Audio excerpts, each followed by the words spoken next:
इसी बीच आपको सीधा ले चलते हैं यूपी विधानसभा, जहां सीएम योगी आदित्यनाथ संबोधन कर रहे हैं। परिणाम क्या है? प्रतिवर्ष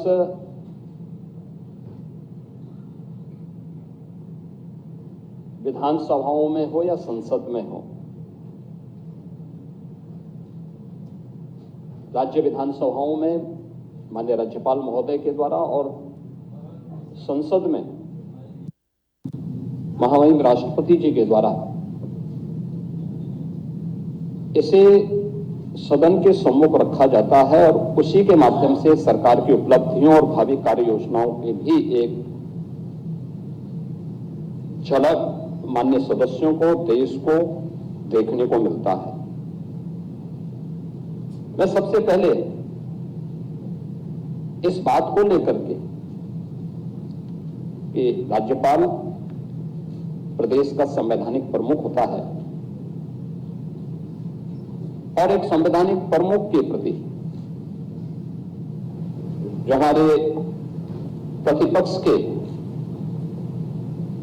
और उसमें भी मुख्य प्रतिपक्ष का जो आचरण रहा है, संवैधानिक प्रमुख के प्रति भी और एक नारी के प्रति भी जिस प्रकार का भद्र और अशिष्ट व्यवहार रहा है, महोदय, वह न केवल लोकतंत्र को कमजोर करता है बल्कि संवैधानिक व्यवस्था से जुड़े हुए उन प्रमुख हस्तियों की अवमानना के भी दायरे में आता है। यह हम सबका दायित्व बनता है कि हम अपने राष्ट्रीय प्रतीकों का सम्मान करें, संविधान के व्यवस्था के अंतर्गत संवैधानिक प्रमुखों के प्रति सम्मान और आदर का भाव रखें और कोई ऐसा आचरण न करें जो आचरण देश की भावी पीढ़ी को गलत दिशा की ओर अग्रसर करे। खैर, जिस प्रकार का प्रतिपक्ष है उनसे इसकी अपेक्षा करना अपने आप में एक बेवकूफी जैसा होगा और यही दृश्य हम सबको यहां देखने को मिला है। यह नारी शक्ति का भी अपमान है। एक इतना अनुभवी राजनेता जो सौभाग्य से आज प्रदेश की राज्यपाल के रूप में अपना मार्गदर्शन और नेतृत्व हम सबको प्रदान कर रही है, उनके प्रति इस प्रकार का भद्र व्यवहार इस समाजवादी पार्टी की वास्तविक सोच को, प्रतिपक्ष की नकारात्मक दृष्टिकोण को भी प्रदर्शित करता है। महोदय, राज्यपाल जी ने अपना जो अभिभाषण सम्मेलन सदन में प्रस्तुत किया वह सरकार की उन उपलब्धियों को लेकर के भी है तो पिछले 8.5-9 वर्षों के अंदर हम लोगों ने प्रदेश के अंदर प्राप्त किया है और मैं कह सकता हूं कि पिछले 9 वर्ष में उत्तर प्रदेश ने एक अपनी यात्रा तय की है। यह यात्रा अपराध और अव्यवस्था से अनुशासन का, कर्फ्यू से कानून के राज का, उपद्रव से उत्सव की यात्रा और समस्या से समाधान, अविश्वास से आत्मविश्वास की यात्रा है। यानी जो ये यात्रा है यह इस रूप में प्रस्तुत करता है कि आज देश और दुनिया भी इस बात को स्वीकार करती है कि उत्तर प्रदेश में चेंज आया है और उत्तर प्रदेश में आखिर क्यों नहीं चेंज आना चाहिए। तो उत्तर प्रदेश की 25 करोड़ जनता का अधिकार है, उनको भी वो हक मिलना चाहिए था जिसका वो अधिकारी था, लेकिन दुर्भाग्य से अपने संकुचित एजेंडे को लेकर के चलने वाली सरकारों ने प्रदेश के भविष्य के साथ यहां की जनता जनार्दन के साथ खिलवाड़ किया, उनके सामने पहचान का संकट खड़ा किया, प्रदेश को अराजकता, अव्यवस्था, अपराध का एक गढ़ बना दिया। कर्फ्यू यहां की पहचान बन गई थी उन स्थितियों में या उत्तर प्रदेश जिसको हम भारत के शाश्वत मूल्यों की आधारभूमि मानते हैं, उस उत्तर प्रदेश में किस प्रकार की व्यवस्था थी यह हम सबने देखा है। लेकिन महोदय, आज मैं इस बात को कह सकता हूं कि डबल इंजन सरकार की स्पष्ट नीति, साफ नियत,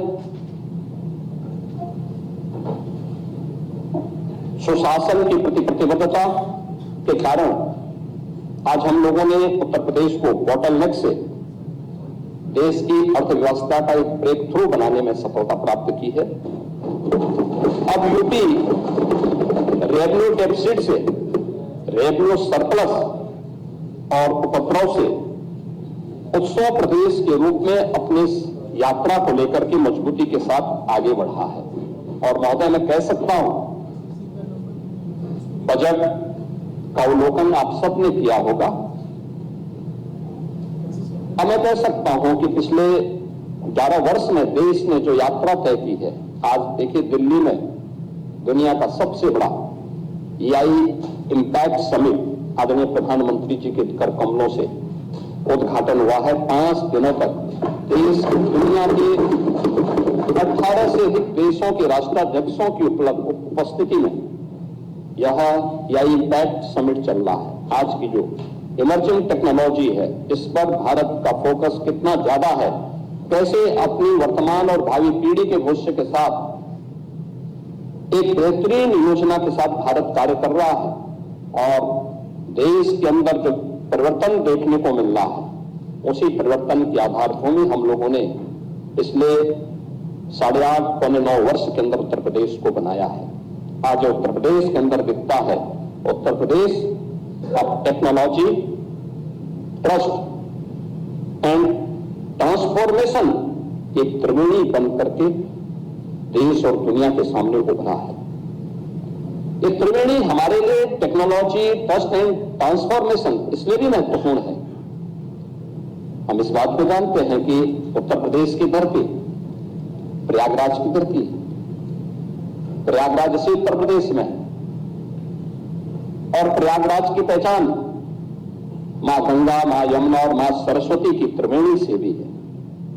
उस त्रिवेणी का एक नया रूप उत्तर प्रदेश के अंदर आज हम सबके सामने टेक्नोलॉजी, ट्रस्ट एंड ट्रांसफॉर्मेशन के रूप में आज उत्तर प्रदेश के अंदर देखने को मिल रहा है। हमने उत्तर प्रदेश के अंदर जो 2017 के पहले की नीतिगत उदासीनता थी, प्रशासनिक स्थिरता थी और विकास विरोधी सोच थी,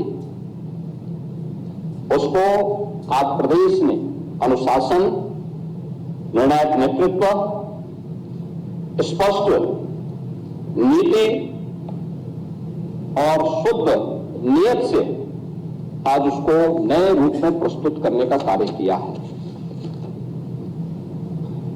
आज हम कह सकते हैं कि डबल इंजन सरकार के कार्यों का परिणाम है कि जन कल्याणकारी योजनाएं हैं, रोजगार सृजन के अभियान हैं,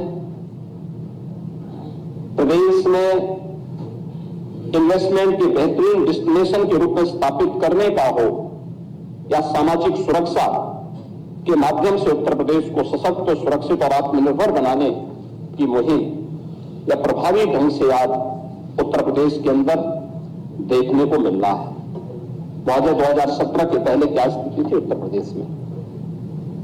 2017 के पहले सत्ता के संरक्षण में पड़ रहे गुंडे और माफिया एक समानांतर सरकार का संचालन करते थे। गुंडा टैक्स और अवैध वसूली उत्तर प्रदेश की नियत बन चुकी थी। 1 डिस्ट्रिक्ट 1 माफिया उत्तर प्रदेश को झकझोरता था। कानून चंद हाथों की जागीर बन चुका था। कर्फ्यू और दंगा आम बात हो गई थी। पर्व और त्योहार आस्था नहीं, आशंका के केंद्र बन जाते थे। पुलिस का मनोबल टूटा था। न बेटी सुरक्षित थी, न व्यापारी सुरक्षित था। प्रदेश की छवि अराजकता और अस्थिरता का पर्याय बन गया था। महोदय, 2017 के बाद यही उपद्रवग्रस्त उत्तर प्रदेश आज उत्सव प्रदेश बन गया है।